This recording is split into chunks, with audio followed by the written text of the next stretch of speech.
The Latest in the Gayest podcast is intended for listening by adult members of the LGBTQIA+ community and their allies. Discussions may contain material not suitable for folks under the age of 18. Listener discretion is advised. This week, we talk about the asinine antics of Amazon. And this Boston bitch gets body beautiful. All this and more on The Latest And the Gayest.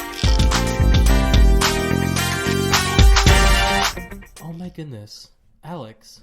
Yeah. We are back yet again. We are. For just such another lovely and inspiring and, thought-provoking episode of our glorious podcast. And I'm just so happy to be here with you. I'm very happy to be here as well.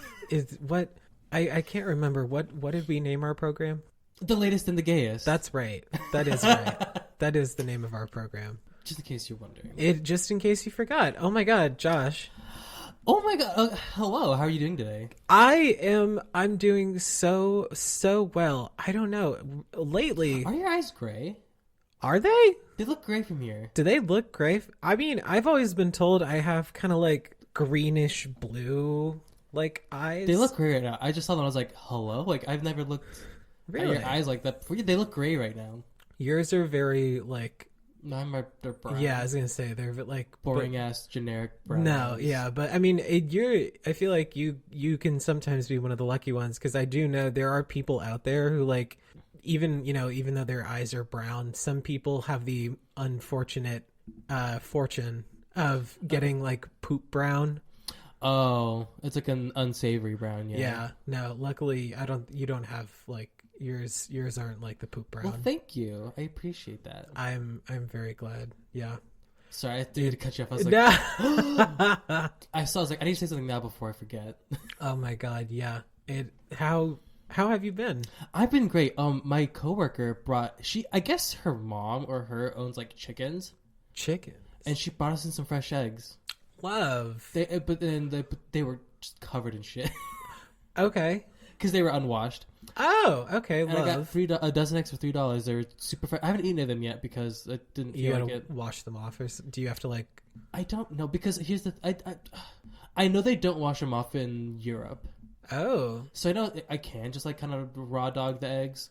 Fair. But I'm nervous about like cracking the egg and like the detritus will get into the juice of the egg. Oh yeah. Okay, that's fair. Yeah, my neighbor who lives kind of like behind my mom, like in our childhood home. She has like I don't know if she has a family member who like owns a farm like somewhere in like bumfuck nowhere, Connecticut, and she always has like fresh eggs and shit. So like my mom, it was really funny. I think she like worked out some kind of like deal with like, she like bartered a deal with like our neighbor where like, it's like every other week or something. One of the kids like makes like a full like delivery to the house of like fresh, like out of the chicken's butt, like eggs. And my mother cannot get enough.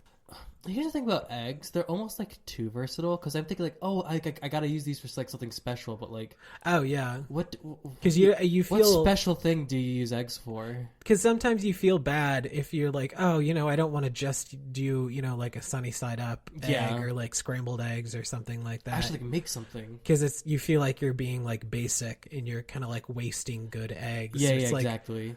I like, oh, maybe I should make a frittata, but like I don't have the energy to make a frittata. I don't think making a fucking frittata. I like also like I am single and my roommate and we don't share meals really at all. Yeah. So I'm baking this for myself, so I have to commit to just munching on this frittata for the next week. Yeah.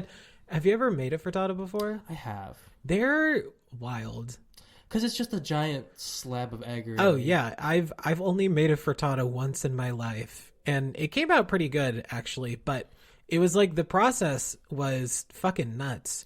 Yeah, because like you have to use so many different eggs, and then like you got to chop up all the shit, and then it's literally like baking an egg pie. It's like a quiche without the crust. Which maybe I'll make a quiche, but also like. I think a quiche keeps better than a frittata. Because of the crust? Because the crust, yeah. Okay. Because it's just raw, it's just egg. It's just a chunk of egg. That's true. Frittata. Yeah, I don't know. I've never been... it's weird. When I was a little kid, I used to hate, like, eggs. I did not really like eggs that much. I know there's, like... When a lot of people are like little kids, like some moms like to give scrambled eggs to their kids because it's soft or whatever. Mm-hmm. But I don't know. I just like when I was younger, I just was not vibing with eggs. I did not like eggs. Well, I was okay with eggs, but my dad did this thing. He put like hot dogs in his eggs. Oh, like wow. Chopped them up and like fried it up, and it was like. Did you particularly heinous? Have you ever tried making one of those things where it's like you like cut up a hot dog and then you stick pieces of spaghetti like through the hot dog and then you boil it and it ends up becoming like a fucking like squid? I hate that so much. It's like it's such a passion. It's a hot dog octopus. With like spaghetti tentacles. Oh my god. And I think like the thing about it is that's supposed to be like, like a fun thing for your kids to get excited about food. Yeah. I'm pretty sure that's like a child hate crime. It is heinous. It is particularly a violent act of foolishness. And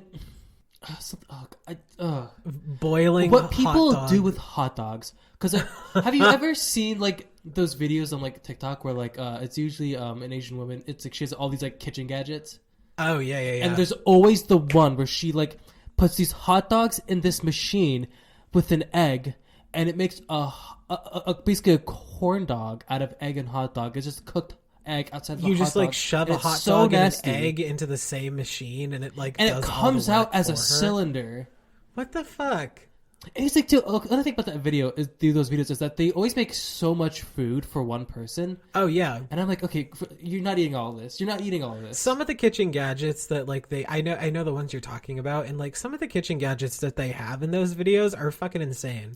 Like there's like a gadget I've seen where you take your vegetables, like your cucumber, your cauliflower, like whatever the fuck, and you put it in this like water bath, and it it almost like. I don't know if it like kind of drowns out like all the dirt and like any like bugs or anything that are in there. Yeah, you put a little bit in there. It like makes shakes. It literally like you drop a fucking like Beats pill into this like water bath and then it plays like Charlie XCX until all the bugs are like, "Nah, I can't take this anymore." Speaking of Charlie XCX, oh yeah, her new album came out. We were just listening to it before we started recording. It was, I don't know. I mean, okay, so here's the thing: fine. Charlie XCX gays don't come for me. I have not been like I think her fans are called angels. I think. Are they? It's something like that. Do people name their fans still? I feel like that's kind of like a 2000s thing. I mean, it still happens, but like, does anyone care? I don't know, but I have known about her since like the Super Love days and like Boom Clap. The In The Fault in Our Stars movie. Yeah, that okay. Which first off, remember that was such a time in my life. That era, back when I was fighting for my life. That was like 2014 or some shit, right? Or something like 2 years before I graduated high school. Yes. Yeah, was it really? Mm-hmm. Oh my god, yeah. I remember that time so well because it was like that. Whoever the author was for that fucking John Green or John Steinbeck or some shit. A lot of Johns. They like had a chokehold on like any high school or middle school like girl. They were going through something, frothing at the mouth for like Tumblr, The Fault in Our Stars, like fan fiction. Doesn't the kid like die at the end? Yes.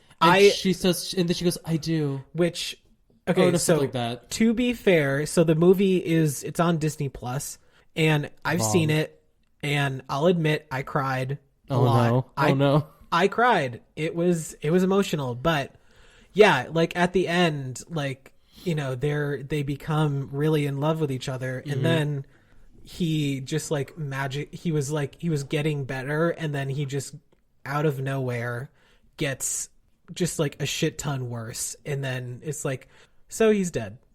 That's how terminal illness goes, unfortunately. That is true. It can go from like good to worse in like a split second. It can go from 100 to 0.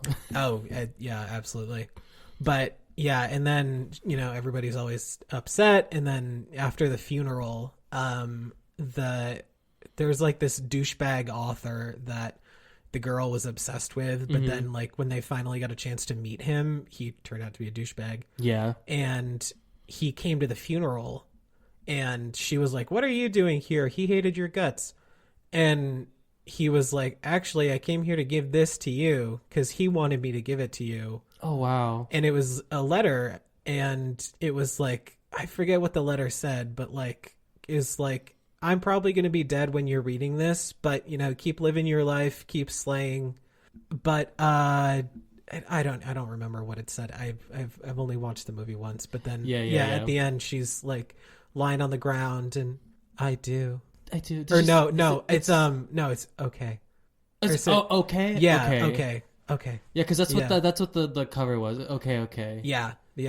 I think that era of wild, because it wasn't a fucking 13 Reasons Why like kind of a thing at that point too. I think 13 Reasons had like just become a thing, like, and that was also just a lawless time. That there was, I remember when that thing, like, truly lawless. I think after the first season, I watched part of the second season of it, and I don't know, I just couldn't really get into it anymore. I never got into it. The whole second season, I think, was just about like trying, like, one of the girls got sexually assaulted, and I think like the whole second season was basically just spent like trying to prove the person who sexually assaulted her, trying to like prove that he did it, which, you know, bring it to the light. But it was just very, like, I don't know, it took like a lot of wild turns, and a lot of people were not happy about it. Yeah, she was reaching, Your Honor.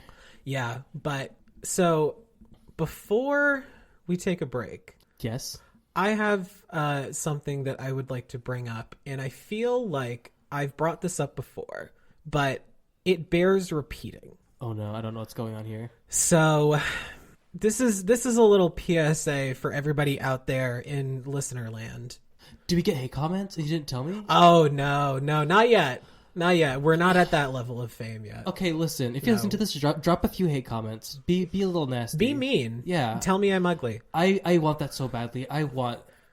Tell me I have an ugly... I'm like 5 degrees away from like a degradation kink. I love being made fun of. There's something about it. It's just funny to me. I like laughing at myself. It's one of the... I don't know. Love. I just think there's a lot of good material. Anyways, yes. So recently I saw a thing on TikTok that was talking about how, and I think this needs to be brought up, whether or not you choose to believe that the pandemic is still a thing is up to you, but it is still very much a thing. Absolutely.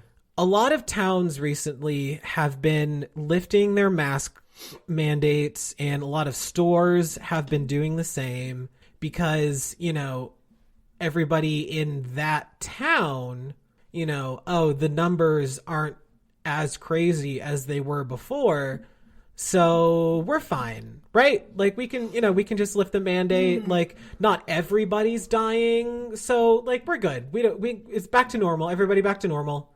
There are a lot of people out there with compromised immune systems who have pre-existing health conditions that, even though they are double vaccinated and they are boosted, they are still a lot more eligible to catch COVID than the rest of you. Just because Dave from accounting doesn't have a pre-existing health condition or a compromised immune system doesn't mean that Dave from accounting can't pass something on to somebody else who has a compromised immune system. Okay. I have a coworker at my job who's immune compromised. She is literally the only reason the only person at that job that makes going there worth it. She is the only person that I enjoy going there to see. And I'm sorry, I'm saying that with my full chest. It seems that the U.S. government has apparently decided that people with compromised immune systems and pre-existing health conditions just don't fucking matter anymore. Oh, so I would argue that they never did in the government's eyes. So if you're out there and you're listening to this and you have even a shred of respect for people with compromised immune systems, and if you claim to care about humanity, I'm going to ask you to continue to wear your mask, because I have people in my life who have pre-existing health conditions.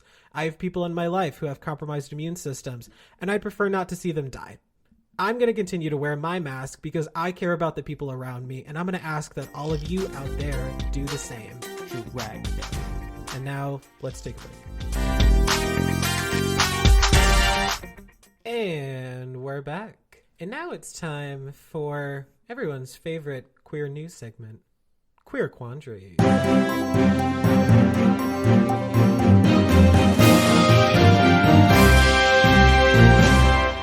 And let's get into this week's top stories. Hell yeah. So there's been some rife shenanigans going on out there. In the country, yeah. In general, a lot of states have apparently decided to start piggybacking off of Florida and the Don't Say Gay bill. Mm-hmm. This week, a few more states have decided to do the same. Chime in. Yeah. In Arizona, the House passed a bill that bans gender-affirming surgery for minors. Medical professionals do not generally recommend surgery like that for minors, so it's rarely performed on them. However, some transgender youths do undergo top surgery, which, by this bill is now banned in a measure in addition to bottom surgery. An earlier version of the bill would have also banned puberty blockers or hormone treatments for minors, but that was luckily amended. Many LGBTQ plus activist groups still see it as unnecessary interference in medical decisions made between young people, their parents, and their healthcare providers. In 2014, Senator John Kavanaugh outlawed female genital mutilation. He said, quote, "We should stand the same way today because this is mutilation of children. It is irreversible. It is horrific." This Thursday, the Human Rights Campaign and the American Civil Liberties Union of Arizona issued a statement saying, quote, "Transgender kids do not deserve to be the targets of dehumanizing attacks that invalidate their identity. For transgender young folk for whom this care is medically necessary, this bill could have serious life-threatening consequences. And like all children, transgender youth deserve to participate in school athletic programs as their true selves, not forced to be isolated and diminished by their schools.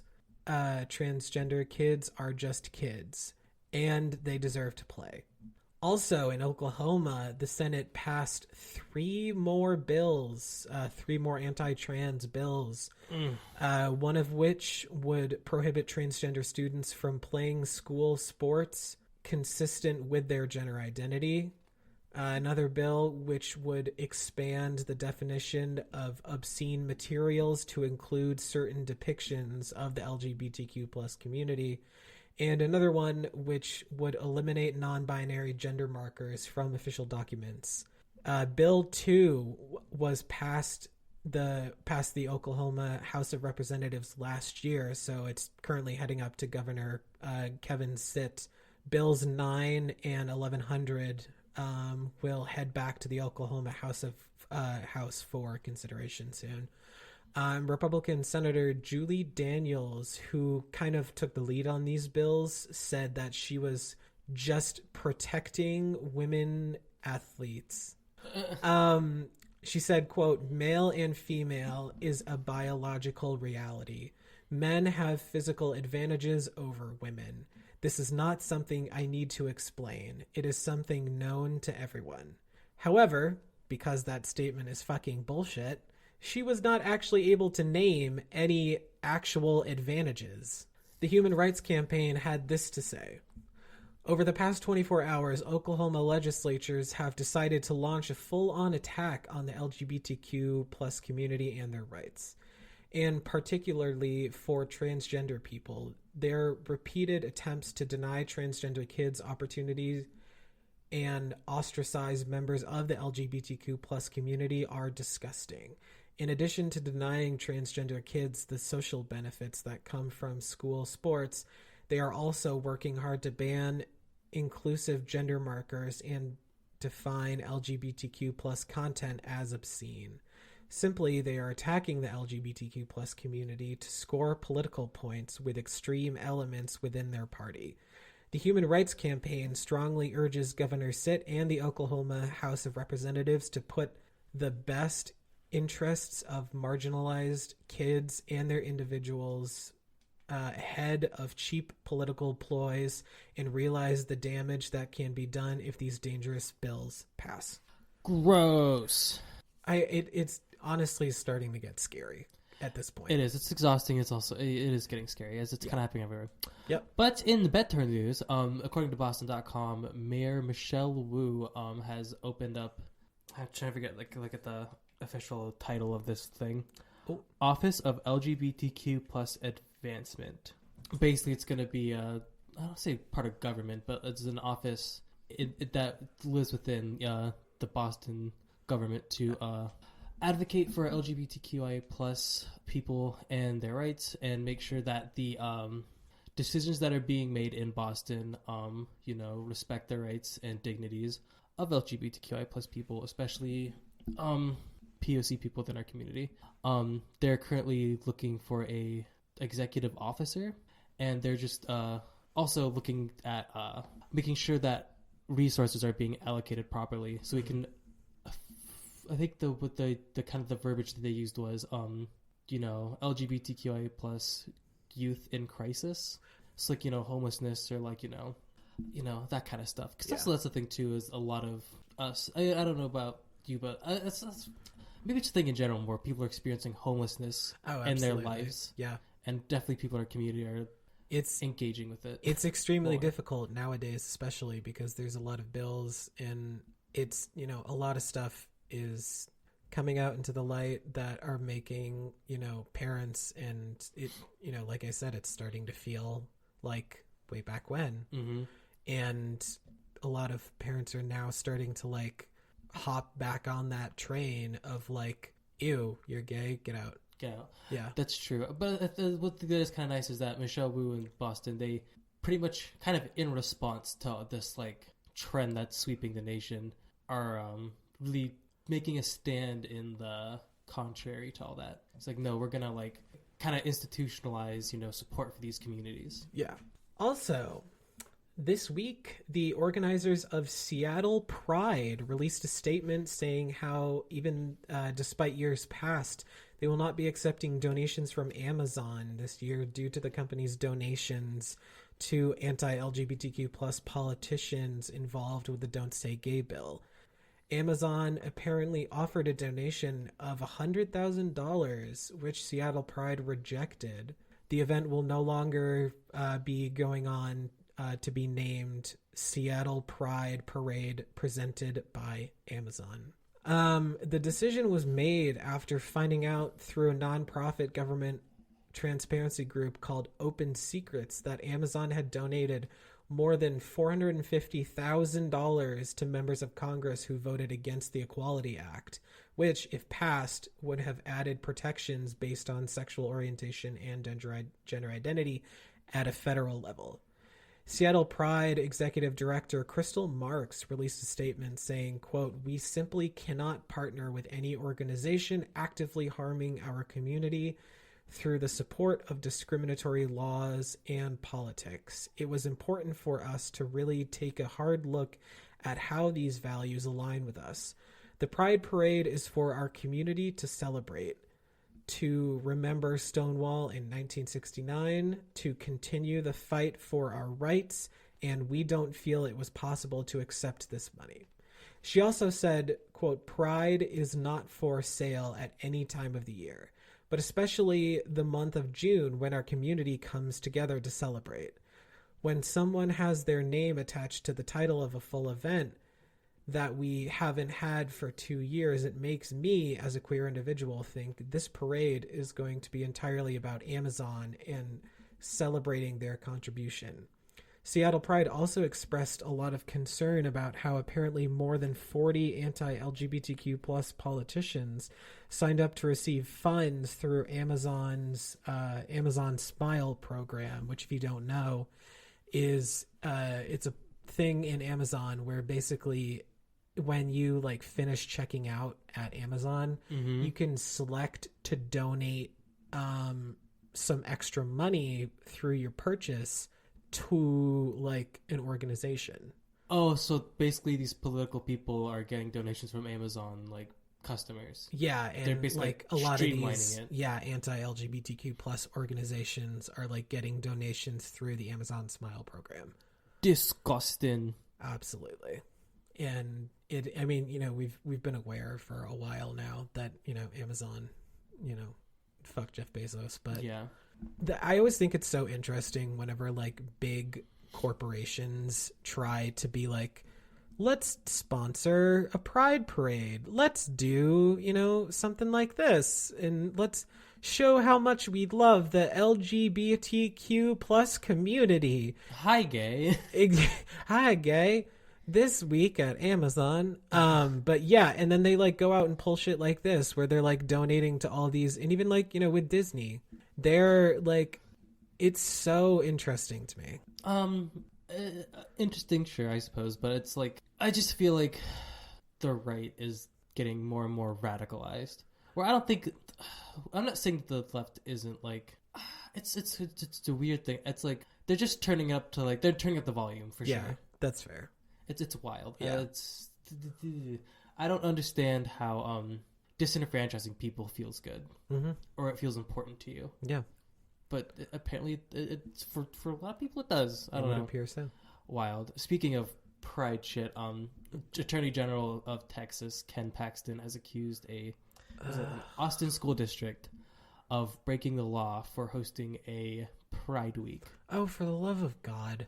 Basically, his argument was that the legislature has made it clear that sexual education is, at the parents' discretion and not the school board. Which again, further pushes this thing is that like queerness is like an inherently sexual thing. Yeah. Which I mean, to a degree, I suppose, but like not necessarily. No, it's viewed as like people who are gay, people who are queer, are just these like sexual beings that want to like, we're trying to make your children like we're trying to make your little son go out there and suck dick and cock, like, which by the way, again, just to reiterate, fucking cum face McGee last week is not helping. We don't talk about her. We don't talk about cum face McGee. Fair enough.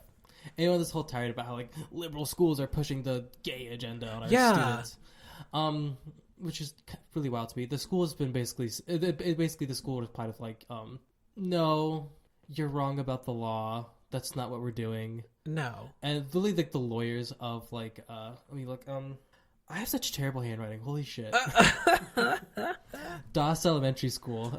Okay. Their lawyers are just basically like, yeah, we're not even almost worried about this. We don't even almost care about what you just this. No, still made us because it's just fucking Ken Paxton being like, what? Have you heard that? That one quote from American Horror Story. Where I it's never watched American Horror Story. I'm sorry. Or it's. I mean, it's been floating around TikTok, but it's like, okay, but what about the gays? How do we get rid of them? It's basically just Ken Paxton being like, but what about the gays? How do we get rid of them? Well, see, here's the thing. And now that people are like trying to, chime in now more than ever because the government is getting pissed off about, that gay people exist. It is like, but what about the gays? I mean, how do we, well, how do we get rid of Ken them? Paxton is definitely in the wrong, but I've seen people on that TikTok audio that make some points.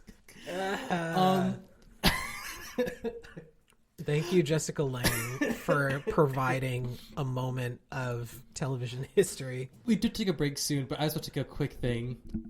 I don't know what it is, but there's like this, for some reason, I think this is like a pervasive thing in our culture, is that homophobia is like kind of funny. Yeah, I mean, especially when it's attached to to femininity. Okay. Yeah. Does that make sense? I understand. When a man's being homophobic, it's like, get the fuck up out of here. But like, when a woman's being homophobic, it's just like, kind of fierce, kind of funny. And you know what I mean? I feel like that's a thing that a lot of people are engaging in. Yeah, no, I get that. All right. Yeah. All right. Anyway, speaking of... Let's take a break. Yes. And we're back. Oh my god, that was sorry. That was so amazing. As soon as he started counting me back in, I started yawning and I was like, oh well. Oh shit. This is it. All right. Well, here we are. So next up. Oh, sorry. We've got some. I'm so bad at cueing us in. Queer representation in the media is so often like garbage.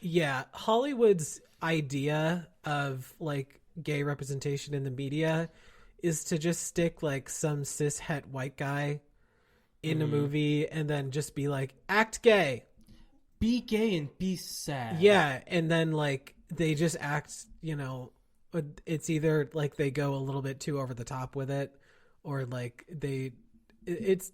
I'm not expecting like some cis heterosexual white guy to actually know how to, you know, accurately portray shit like that. Here's the thing.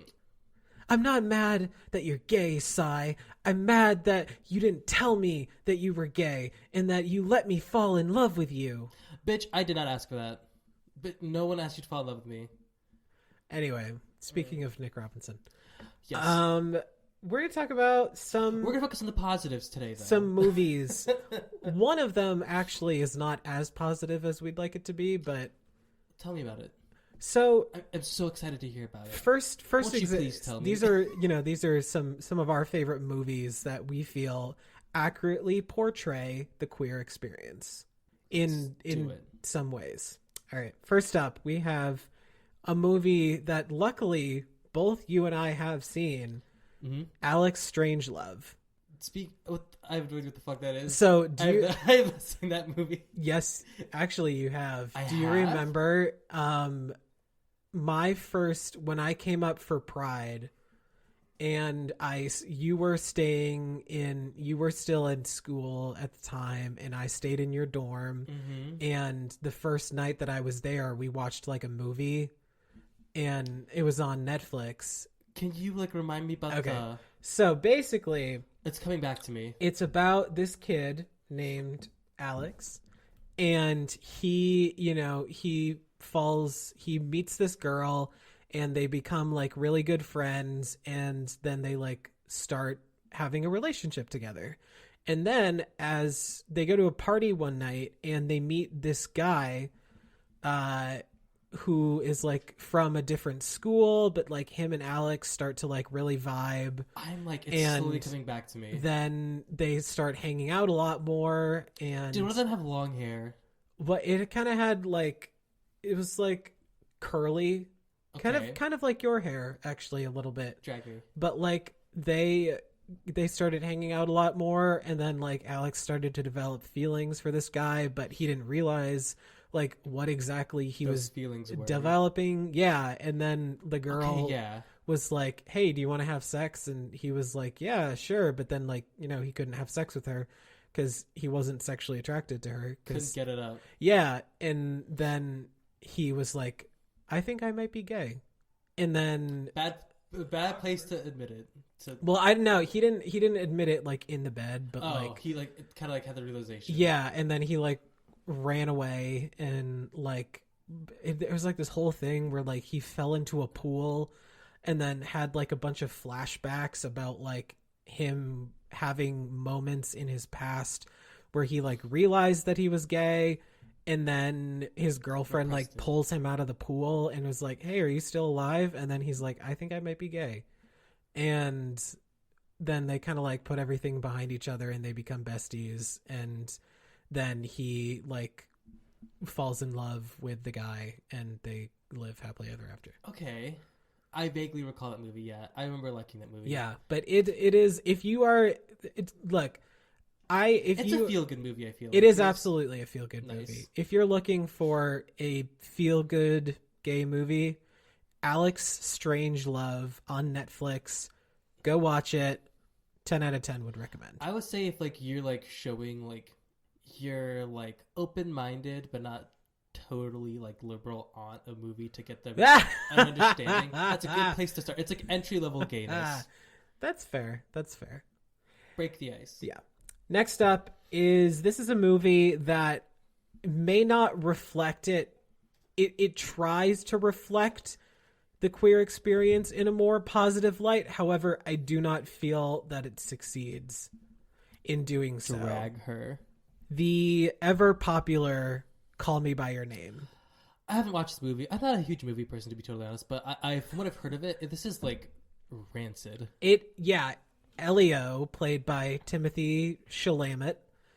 Him and his parents are... Wait, quick. Oh. Timothy Chalamet is the worst twink. 0, like on the totem pole. 0 of out twinks, of 10. He is at the bottom. 0 out of 10. Timothy Chalamet. Yeah. Timothy Chalamet has been canceled for being a twink. I saw this like debate about Tom Holland versus Timothy Chalamet, and I'm like, I don't particularly love either of them, but like Tom Holland blows that little dumbass. Oh, I shouldn't call him a dumbass. I'd let Tom Holland do unspeakable things. Exactly. I specifically do not like Timothy Chalamet in Dune. I think he's so terrible in that movie. I do not like I have that not movie seen at it, all. but... Okay, quick 5-second rant.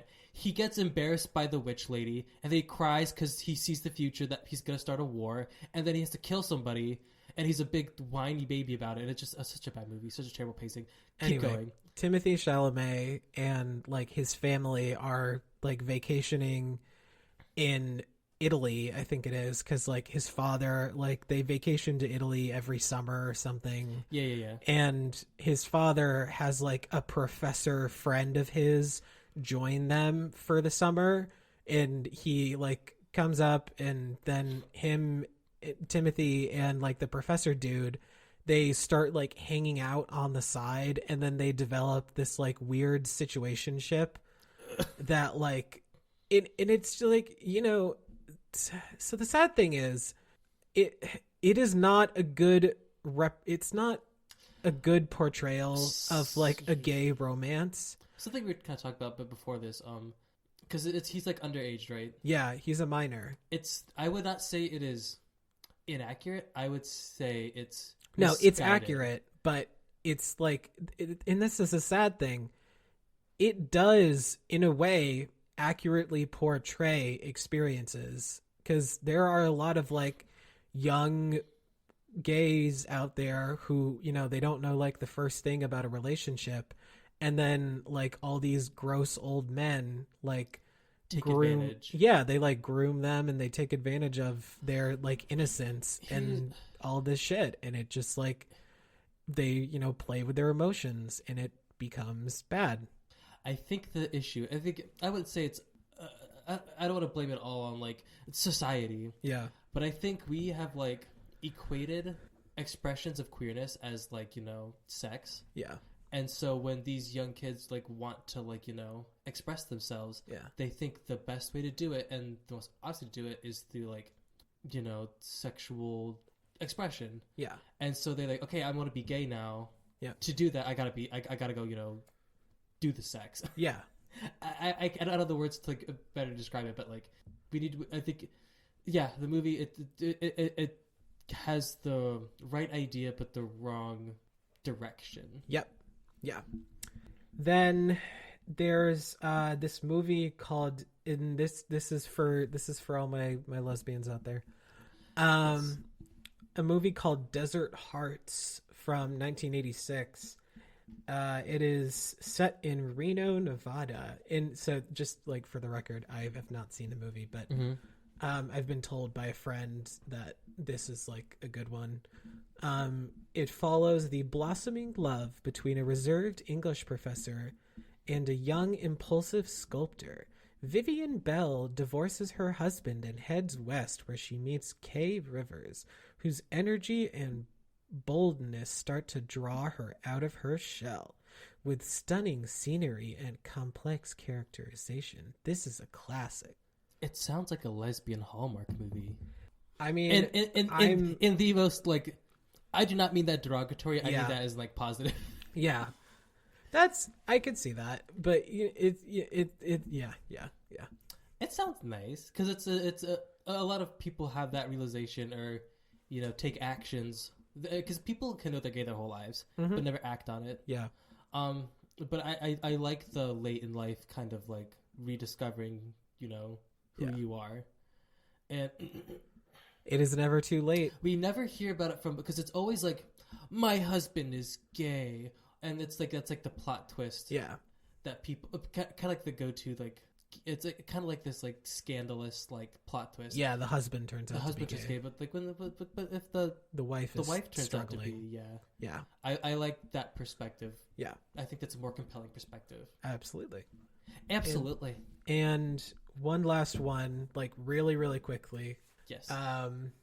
Blue is the warmest color. This is a classic. It is a undeniably classic coming of age movie. Adele is an introverted teenager when she sees Adele. I guess that's the girl's name. When she sees blue-haired Emma crossing the street in Lyle and is instantly attracted. As their bond deepens and then fractures, the film portrays love, lust, and betrayal with unflinching honesty. Yes, the sex scenes are graphic and intense, but this is not all there is to the film. So yeah, it is lovely coming of age lesbian story. Blue is the warmest color. And if you want them to bone, they bone. There you go. And with that, wait, because I saw that Paris is Burning is on your thing. It is, yes. Let's take a quick 2 minutes to gush about it. Yeah, Paris is Burning. One lovely. It's real life ball scene where a lot of gay culture comes from. And yes. My favorite part about it is that it does not obsess on the positives. No. And I think, was it Venus Extravaganza after the movie She's Dead? It's not, and it reflects this is what it is. Even though there's not necessarily a happy end to it. There are positives at the end. Yeah, like, there's Willie Ninja. Yeah, rose to fame, but it's an accurate portrayal the good, of the bad, the like ugly. The AIDS crisis. Crisis, the ball scene, and also how back then it truly was like the Wild West of our culture and our community. But with that, let's take a break. And we're back. We absolutely are. Next up, body, yaddy. Audi. We're talking about body stereotypes within the gay community, our experiences with it, and how it has reflected us. Yeah. Now, Joshua, what's your relationship like with your body? Here's the thing. I am very. How does that make you feel? How does it make you feel? I am very at peace with my body. I wish I could. I am not fighting it. I am not trying to make it into anything it's not. It just is what it is. I do want to start working out more, but that's more for like, I want to have more strength to like do my job and like to like sell myself sexually. Because that's the big thing too. I have removed my body image from my sexual proclivities. So does that make sense? Like, oh, absolutely. I do not see my body as a sexual tool anymore, which I think I did for a very long time, and I've moved away from that. That's good. However, something I have noticed is I have been like, I've almost like let like there's some kind of internalized like probably fat phobia, because I was saying like I would like match with the guy on Tinder and he would be like, you know, kind of muscular fit, then I was like, hey, just so you know, like I'm not as fit as you, just so you know. And I was kind of projecting that like, oh, he's muscular, so I kind of have to let him know that I'm not like that. He must think that I'm this nasty, ugly, dumb bitch, because I'm not skinny, I'm not super muscular, I'm like, you gotta like prepare him for and it's I was like why am I doing this? Like I don't think anything bad about my body, but I'm like assuming other people do. That I kind of have to like cut that out. Because they're, and this is like the sad part, in the gay community, there are so many different, like, if you do not fit into a certain type of category, like, we preach all this stuff about body positivity, inclusivity. Yeah, but like, and then, if you don't fit into like a certain block of like, if you're not, ripped and muscled and abs, or if you're not like super skinny, twink, like, or if you're not, because there's been a recent rise in popularity in dad bods. Mm-hmm. I'd say I'm close to dad bod. Yeah. I'm dad bod adjacent. Because there's just a lot of like, there's a lot of people out there who are still so like attached to the idea of, if you are not like muscled or skinny or like, whatever, then, I don't want it. Here's the thing too. People use that phrase of dad bod very loosely. That's true. I'll see someone with like, biceps bigger than my fucking thighs, and they're like, "Oh yeah, I got a dad bod." Like, no, dude, you don't. Oh my god, it's this self-deprecating thing. It's a fishing for attention. And here's the thing too. It is okay to post something, and it's for attention and for compliments. Yeah. I do not like this fishing. I mean, and if I don't like you fishing for compliments, I'm just not going to follow you and interact with you anyways. But I just think it's strange to me. Yeah. No, the phrase, some people say that like, oh my God, I have such a dad bod, when they have like the slightest like little bit of like, or they have like, an extra big meal, and maybe they're feeling a bit bloated. Yeah, so they feel a little bit bloated bod. or something, but like, in reality, they're still skinny as a twig. And it's like the next video is like, oh, I'm cutting for my bodybuilding championship. Look at my fucking abs. I'm like, dude, get the fuck I'm out like, of here. No. Which no. I feel like often these kind of body positive, quote unquote movements often get co-opted by people who, oh yeah, I will not say do not experience issues with body positivity, but they almost like, yeah. And it's because there's also some people out there who, and I've never understood this, people who try to diminish other, like, if somebody who's gone through body issues themselves, and when somebody else is talking about their issues with their body, they're like, how exactly do you have issues with your body? You're built so much better than me. Yeah. You're just fishing for attention. That's a thing too. Like, because I don't want to like take away from people who have I'll say more traditionally attractive body types. Those kinds of people who are super muscular or like thinner in build can definitely have, body dysmorphia and, things like that. However, I do think it is irresponsible to acknowledge that even though they are dealing with these issues, their bodies are not stigmatized. Yeah. Their bodies do not get in the way of their health or their interpersonal relationships. I don't know, for me personally, I tend not to like, I don't have a body type I particularly enjoy. I don't, if I had to like say, I'm not super into like twinkie kind of guys. Okay. You'd have sex with like a bear or something of course. if they Oh offered. yeah. Oh yeah. Oh. Absolutely. Oh. Listen, All right, I want you to have a little meat to you. I want you to have a little bit of meat to you. Josh, meet me up back afterwards. I need a man with a little bit of titty. I don't care. I don't care how you got to get those titties. I want. Is it working out? Is it Taco Bell? Is it Wendy's? I want a little shoulder presses. I don't know. I want a little bit of flop when he's going to town on me. Yeah, I'm not too particularly into.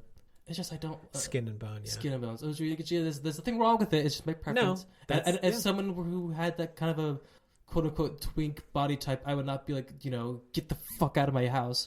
Well, if you're in my house, I would tell you to leave. But it also wouldn't be your first choice. It's not my first choice. Yeah, and that's that's another thing. If it comes too. to me, I will take it. That's another thing too. Like, I think we, as a society, I see so many, like, when straight guys talk about like, their preferences for girls, and then, it's okay to have a preference.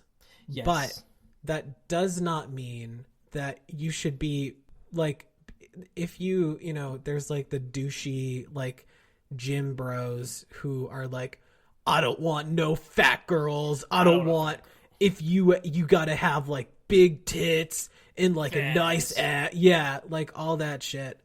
And like, okay, whatever. That's jarring. That's your personal preference. It's stupid, but if that is your preference, then whatever. But don't like go out being like, I don't like fat girls. Fat girls are stupid. You know, shit like that. We shouldn't be putting down others just because we may not, you know, have that. Mm-hmm. That may not be our, you know, fave preference. Exactly. There's no reason to. You can like what you like. If I like spaghetti, I can enjoy spaghetti without telling lasagna to go fuck itself. Exactly. Yeah. I do not have to diminish, you know, kimchi to more enjoy my spaghetti. Yeah, I may, if I'm not a fan of mushrooms, I don't, you know, I can enjoy my Brussels sprouts. You can enjoy neither of those. That's actually true. I like Brussels sprouts. Brussels sprouts can be, if you do like with the bacon. If you do it, you can do a good Brussels sprout. If it's like just mushrooms are heinous no matter what. I don't know. If you were built like a mushroom, go fuck yourself. I mean, I'll say this. I used to hate mushrooms with a burning passion, and they still are not my favorite thing. Mm-hmm. However, I have kind of grown to a point where I will not immediately spit it out. Well, here's the thing. I like mushroom flavor, not texture. That's fair. So if something has like a mushroom flavor in it, because it's very rubbery. It's very rubbery. Yeah. Let's say if there's like a sauce and I can like avoid the mushrooms, it's fine. Yeah. I don't mind it. Mm-hmm. But like I like mushrooms. But mushrooms kind of lead me to a point that I did not intentionally think about talking about, but I'll talk about it now. Yeah.